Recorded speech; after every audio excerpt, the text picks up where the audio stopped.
इतिहास किसे कहते हैं? इति जोड़ हास बराबर इतिहास। इति मतलब इतिहास मतलब कहानी, बीती हुई कहानी को इतिहास कहते हैं। और भी परिभाषा लिखाए होंगे। नहीं सर, ये वाला याद है बचपन से और लिखा है। बचपन से ये याद है। हाँ। और बुढ़ापा में नहीं जो सर पढ़ाए थे छठा या सातवां में, वही वाला है।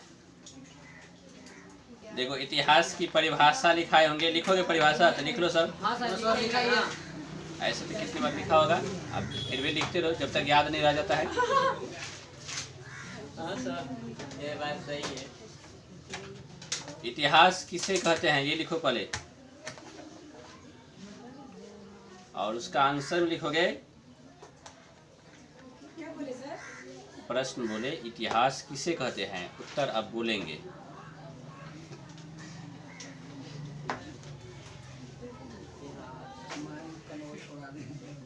अतीत में घटित, थोड़ा थोड़ा अब याद आएगा। अतीत में घटित सृजनात्मक, अतीत में घटित, हाँ, अतीत में घटित सृजनात्मक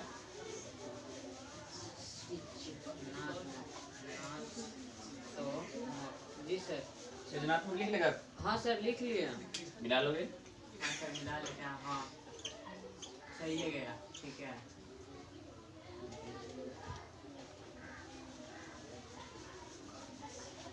अतीत में घटित सृजनात्मक एवं विध्वंसनात्मक,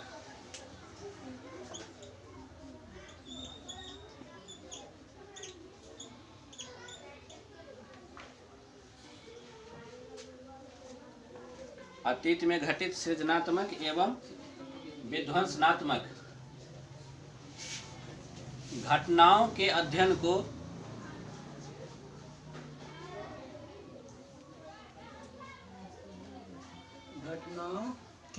को इतिहास कहते हैं।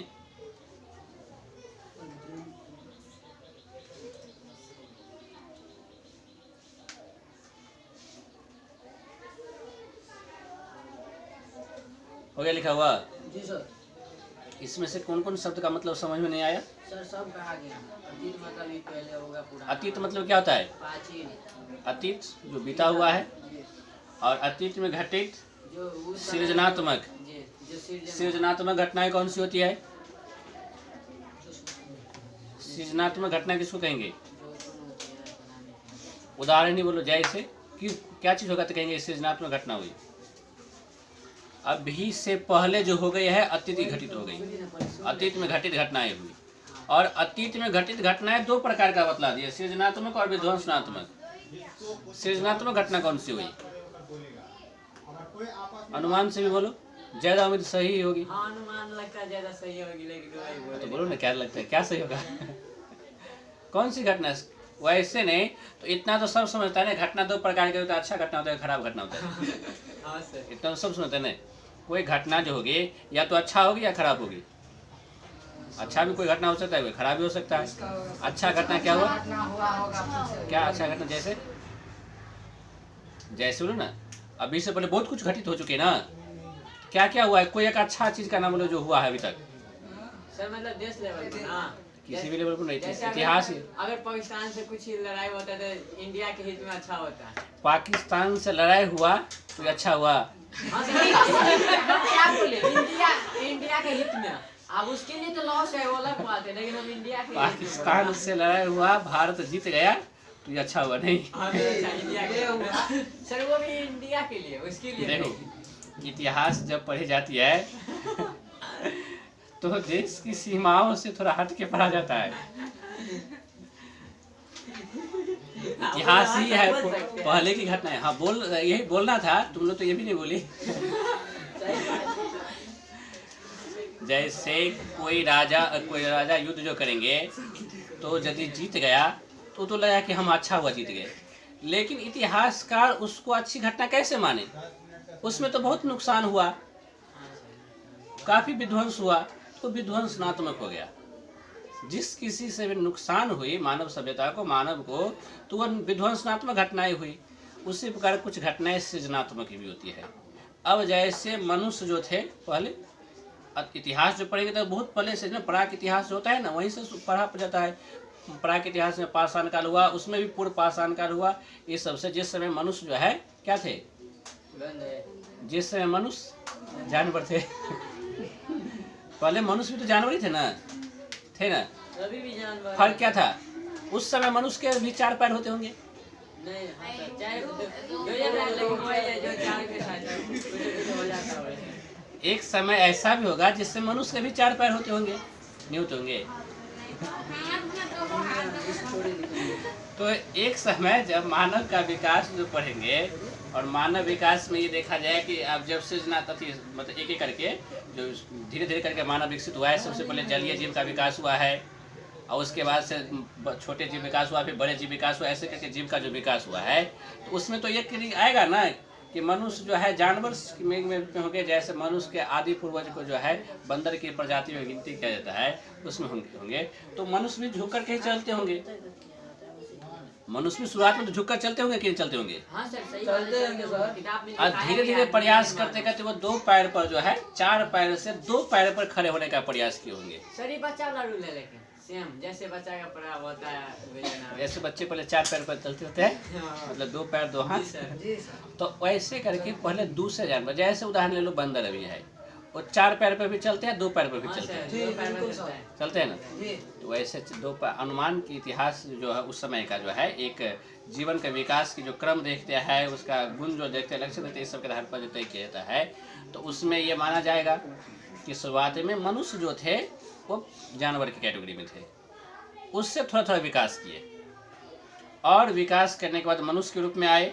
मनुष्य के रूप में आए तो मतलब 2 पैर पर, जब 2 पैर पर जब खड़ा होने लगा, तो ये मानव जीवन की क्रांतिकारी घटना हुई कि वहाँ से मनुष्य जो है जानवर से अलग हो गया। और उसमें जो है अब जैसे बंदर जो होते हैं थोड़ा सा दूसरे जानवर की तुलना में थोड़ा बदमाश होते हैं, जी सर। वही चीज विकास करता है। हाँ सर, खुलूची विकास करता है, सही बात। जैसे मन में कोई नया कुछ आएगा नया कुछ मन में आएगा तब ना आदमी विकसित करेगा। अब जैसे आगे और भी कुछ पढ़ोगे, कुछ भी अब जैसे जिसको शुरुआत में जिसको स्वीकार नहीं करते हैं सब लोग, और उस तरह से कुछ कार्य करते हैं, दूसरे को लगता है ये क्या खोजबीन कर रहा है, क्या मतलब ये कुछ कर नहीं पाएगा, और उसी कर्ज में कुछ नया खोज होता है, एक वैज्ञानिक आविष्कार हो जाते हैं। वही होता है ना, कुछ नया किसी के बारे में कल्पना है तब ना। तो 2 पैर से अब जैसे बदमस्ती के रूप में ही जैसे के रूप में बंदर जो है 4 पैर से 2 पैर पर होते होंगे, और 2 पैर पर होते होंगे तो उसके माता पिता 1-2 तमाचा देते होंगे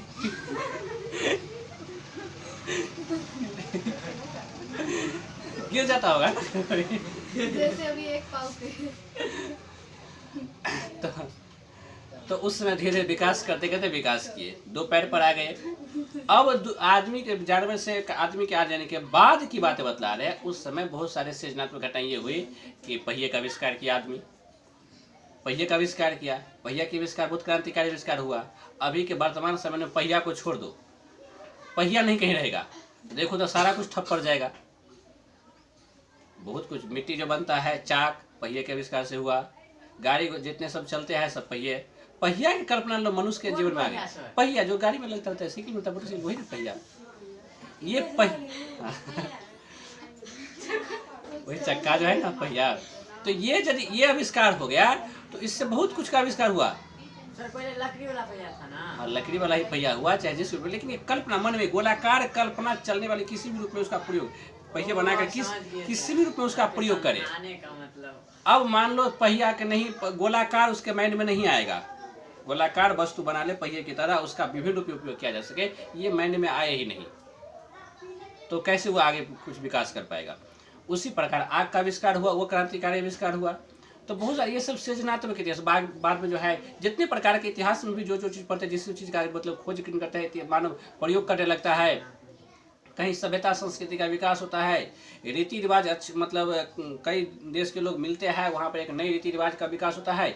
जैसे भारत के संदर्भ में गंगा जमुना संस्कृति कहा जाता है। ये सब सृजनात्मक घटनाएं हैं। शुरुआत समय से ही सृजनात्मक घटनाएं और विध्वंस, सृजनात्मक और विध्वंसनात्मक सारे जो है शुरुआत से मानव इतिहास में चलते आ रहे हैं। अब जैसे आग के संदर्भ में पहले जो है आग का आविष्कार हो जाने के बाद मनुष्य जो भोजन करते होंगे तो फल फूल तो खाते ही है, मांस जो खाते होंगे तो कच्चे खाते होंगे, पकाने का प्रक्रिया नहीं समझते होंगे, और ये समझते होंगे कि आग में दे देंगे तो क्या हो जाएगा, जल जाए, खराब हो जाएगा। तो सर कल- पहले तो आग तो मालूम उसको नहीं हाँ, था। पहले आग के बारे में नहीं मालूम था। जब आग के बारे में मालूम होने के बाद भी जो है कई तरह की कल्पनाएं की जाती है। एक कल्पना ये भी की जा सकती है कि जंगल में आग लगे होंगे, कुछ जानवर सब जल गए होंगे, वो मांस खाया होगा स्वाद। वो जानवर सब मर गया होगा, अब कोई नया जानवर मिला नहीं, अब सोचा होगा कि तो ऐसे उसको तो लगा होगा खराब मांस हो गया, जल गया, लेकिन नहीं है, भूखे है तो क्या करें, वही खा कर होटल में जो ही मिलता है वही सब सोचता है। तो लगा होगा थोड़ा अच्छा, वो खाने लगे होंगे, उसके बाद समझ गए कि आग में पका करके अच्छा लगेगा। एक कल्पना यह भी की जा सकती है जैसे कहीं कोई मांस है, कोई बच्चे जो है फेंक दिया आग में, बच्चे को तो उस समय बहुत अच्छी तरह से मरम्मत हुआ होगा उसके बाद जो है यदि वो खाए होंगे तो अच्छा लगा होगा आविष्कार कर दिया बच्चा अब कि आग को पकाती मांस को जो है पका कर खाने का। तो ये सब तरह से कुछ सीखते हैं इतिहास में, मतलब कुछ भी नई परिपाटी सीखते हैं। आधुनिक काल की घटनाएं के संदर्भ में मतलब ये सब किसी एक काल की बातें नहीं बतला रही है, सृजनात्मक विध्वंसनात्मक को स्पष्ट कर देता है। और जैसे आधुनिक काल में ही जो है धर्म सब के आधार पर विभिन्न प्रकार के भेदभाव होने लगते हैं, पश्चिमी जगत में देखते हैं तो क्षमा पत्र सब की बिक्री, अंधविश्वास, धार्मिक आडम्बर ये समझ लेते हैं। उसी क्रम में किसी के द्वारा जो है धर्म सुधार आंदोलन चलाया जाता है, और धर्म सुधार आंदोलन से सामाजिक स्तर पर ही लोगों का विकास होता है। ये भी एक सृजनात्मक घटना हुई। तो जिस किसी भी रूप में जिस घटना से मानव को, किसी एक देश चाहे एक गांव के नहीं, पूरे मानव को जिससे लाभ होता है, विकास होता है, वह सृजनात्मक घटना। और जिस किसी से भी विध्वंस होता है, जितने भी युद्ध हुए, इतिहास में सबसे अधिक युद्ध के बारे में पढ़ा जाता है, और सारे युद्ध जो होते हैं सारे विध्वंसनात्मक ही होते हैं। युद्ध जो है विध्वंसनात्मक ही होते हैं। एक देश को दृष्टिकोण में रखा जाता है तो किसी देश के लिए वो फायदेमंद साबित होता है, किसी के लिए हानिकारक होते हैं, लेकिन होता है वो विध्वंसनात्मक ही। ये विध्वंसनात्मक ही है। इतिहास में जो हम लोग पढ़ेंगे तो इतिहास में केवल सृजनात्मक घटना को ही पढ़ लेंगे, ये भी नहीं होगा। विध्वंसनात्मक घटना को ही पढ़ लेंगे, ये भी नहीं होगा। इतिहास में सृजनात्मक और विध्वंसनात्मक दोनों घटनाओं को पढ़ा जाता है। तो सृजनात्मक और विध्वंसनात्मक जितनी भी मानव जीवन को विकसित करने वाली घटनाएं हुई, उनका भी अध्ययन इतिहास है। जितनी भी विध्वंसनात्मक घटनाएं हैं, उनका भी अध्ययन इतिहास है।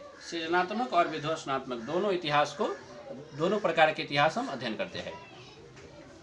अब जैसे उसका अलग अलग वर्ग जो किया जाएगा, इतिहास के अध्ययन जो पूरा शुरू करेंगे, तो इतिहास के अध्ययन को अलग अलग भाग में बांट देते हैं। एक वो भी इतिहास हुआ जिस समय लोग पढ़ना लिखना कुछ नहीं जानते थे, अच्छी तरह से घर मतलब बना करके रहना, ये सब मतलब वैसे जंगल में घूम फिर रहा करते थे, वो भी मानव का इतिहास हुआ।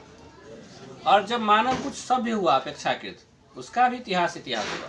और बाद में जब से लिखना पढ़ना समझने लगते इस तरह, वो भी इतिहास हुआ। तो इतिहास का जो पूरा अध्ययन करेंगे तो उसको एक ही प्रकार से हम पढ़ लेंगे। प्राचीन इतिहास, प्राक इतिहास जो होता है उसके बारे में पढ़ेंगे तो अभी के बारे में थोड़ी सी जानकारी हो जाएगी। अभी का इतिहास अलग है, उस समय का अलग था।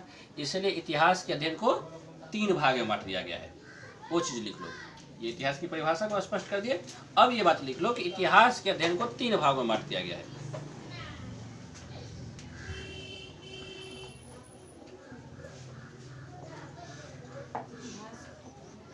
इतिहास के अध्ययन को 3 काल में बांटा गया है। ऐसे करके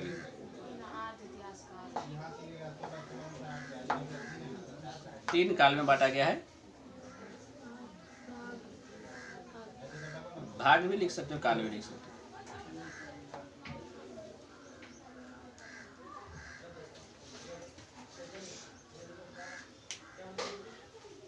एक नंबर में लिख लेना प्राग ऐतिहासिक काल। प्राग अलग अलग स्पष्ट रहेगा समझने में।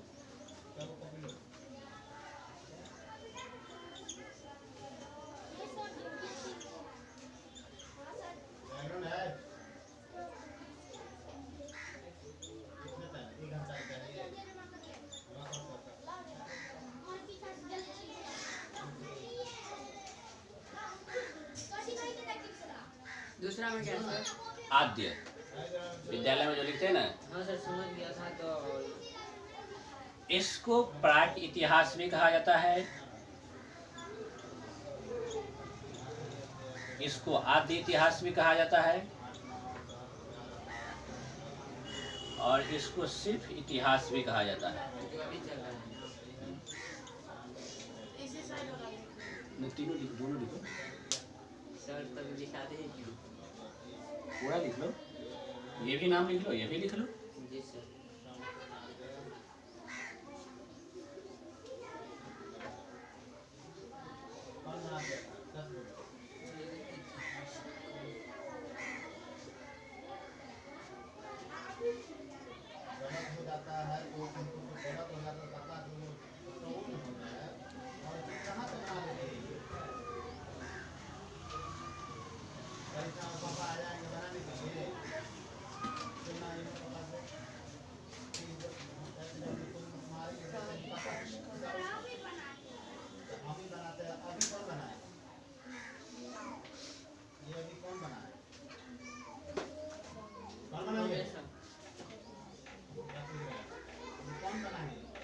हो गया। देखो ये केवल नाम ध्यान रखना है, बाकी बातें वैसे भी याद रह जाएगी। अब बाकी बातें क्या है कि जिस समय लेख जैसे इतिहास का जो अध्ययन करते हैं तो उसका अध्ययन का जो स्रोत होता है ना, जिस किसी भी माध्यम से अनुमान लगाते हैं, उस समय के बारे में थोड़ी अभी के बारे में किसी को मालूम होगा कि क्या होता था नहीं होता था। कुछ अनुमान लगाया जाएगा और कुछ उसको प्रमाण मिलेगा, जो साक्ष्य मिलेगा, सबूत मिलेगा। तो उसमें होता है कुछ लिखा हुआ मिलता है। अब लिखा हुआ कैसे मिल सकता है? अब मान लो आज से 10,000 या 20,000 या पहले के जब जहाँ तक भी जो है कुछ लिखा हुआ ताम्र पत्र पर ही, चाहे किसी भी माध्यम से लिखा हुआ पत्थर पर ही अंकित कुछ मिल जाए लिखा हुआ, उससे कुछ अनुमान लगा लेंगे और वह उसका प्रमाण हो गया कि लिखा हुआ ऐसा है। यदि किसी पर किसी चीज़ के बारे में लिखा हुआ राजा के समय है, किसी हिंदी में, चाहे इंग्लिश में, चाहे संस्कृत में, किसी भी भाषा में कोई लिपि में लिखी हुई है, उससे ये पता चलेगा कि उस समय लोग इस तरह का लिपि का प्रयोग करते थे, जिस चीज़ का चित्र बनाया गया है उस चीज़ का प्रयोग करते होंगे। ये सब लिखित साक्ष्य हुआ। जिस समय का लिखित साक्ष्य नहीं मिलता है, कुछ लिखना पढ़ना उस समय लोग जानते ही नहीं थे, जंगलों में घूम फिर कर रहा करते थे, बाद में धीरे धीरे कर खेती बाड़ी करना सीखे, पशुपालन सीखे। उस समय के इतिहास को प्राक इतिहास कहते हैं, जिस समय का लिखा हुआ कोई स्रोत नहीं। यदि उस समय के बारे में अध्ययन करना है तो पुरातत्व से अध्ययन कर सकते हैं। पुरातत्व क्या हुआ? जमीन के अंदर से खुदाई होती है, खुदाई से जो कुछ भी वस्तु निकलते हैं, मुद्रा निकलते हैं, कोई धातु निकलते हैं, किसी चीज़ का कहीं पर कुछ बना हुआ मूर्ति सब निकलते हैं। पुरातत्व के आधार पर ही यदि अध्ययन करते हैं वो हो गया प्राक इतिहास। प्राक इतिहास का कोई लिखित स्रोत प्राप्त नहीं है, लिखा हुआ कुछ मिलता ही नहीं उस युग का। मतलब उस युग में लिखने पढ़ने वाली बात शुरू ही नहीं हुई थी, लिखना पढ़ना लोग जानते ही नहीं थे, लिखना पढ़ना करते ही नहीं थे। वो हो गया कौन काल? प्राग ऐतिहासिक काल, जिसको प्राक इतिहास कहा जाता है। ये कहीं कहीं जो है एक ही में लिखा रहेगा तो ग बना करके लिखा रह सकता है। अभी कितना रह गया? 5 में 7 नहीं जाएगा, फिर कितना हो जाएगा? प्राग इतिहास 17 में 7 गया, ऐसे भी लिखा हुआ कहीं पर मिल जाएगा। प्राग इतिहास समझ में आ गई? प्राग इतिहास का कोई लिखित स्रोत है? लिखा हुआ कोई स्रोत नहीं है, केवल पुरातत्व खुदाई सबसे ही अध्ययन किया जाता है। आदि इतिहास जो है वो आदि इतिहास का लिखा हुआ स्रोत मिलता है, लेकिन उसको पढ़ा नहीं जा सका है। अलग लिपि होगी, उस समय जिस तरह से लोग लिखते होंगे, पढ़ते होंगे। अभी के समय में चूंकि उसी समय के लोग को किसी को थोड़ी मालूम है कि अभी के समय के किसी लोग को थोड़ी मालूम है इसमें कैसे लिखा जाता था। लिखा हुआ मिलता है, लग रहा है कि लिखा हुआ है, लेकिन क्या लिखा हुआ है वो पता नहीं चल रहा है उस समय किसी और में। अब जैसे मान लो अभी वह बाद में जब पढ़ते जाओगे क्या करेंगे तब तो वह ईस्वी नहीं, ईस्वी और ईसा पूर्व सबका तो लिखित स्रोत मिल जाता है, उसको पढ़ा भी जाता है, अध्ययन सब किया जाता है। उससे और बहुत पहले की जो बातें बता रहे हैं उस समय का अलग लिपि, मतलब अभी लिखते देवनागरी लिपि में। देवनागरी लिपि में हम अ इस तरह से लिखते हैं, च इस तरह से लिखते हैं, क इस तरह से लिखते हैं, ये समझ जाते हैं। लेकिन जिस समय का लिखा हुआ जो है लिपि अलग है, उस समय अलग चित्र सब के माध्यम से अलग संकेत बना करके लिखते होंगे। उसको आज क्या लिखा गया, नहीं लिखा गया, अध्ययन नहीं किया जा सकता है, वो हो गया आदि इतिहास काल। मतलब उस समय का भी जब अति किया जाएगा, अध्ययन किया जाएगा तो उसमें भी पुरातत्व का ही सहारा लिया जाएगा, अन्य स्रोत का ही सहारा लिया जाएगा। लिखित स्रोत से अध्ययन नहीं किया जा सकता है, लेकिन उस समय इतना है कि लिखने पढ़ने की प्रक्रिया थी। और जब से हम लोग पढ़ रहे हैं, लिख रहे हैं, पढ़ना लिखना समझते हैं, जिस समय का लिखा हुआ अभी तक पढ़ा जाता है। पुरानी की पुस्तक सभी जिस समय के हाथ से लिखित, हस्तलिखित, चाहे शिलालेख पर लिखा हुआ, चाहे ताम्रपत्र पर लिखा हुआ, ये सब के आधार पर जो अध्ययन किया जा सकता है, अभी उसको पढ़ा जा सका है, उसको कहा था इतिहास। ऐतिहासिक काल या सिर्फ इतिहास भी वहाँ से शुरुआत होती है।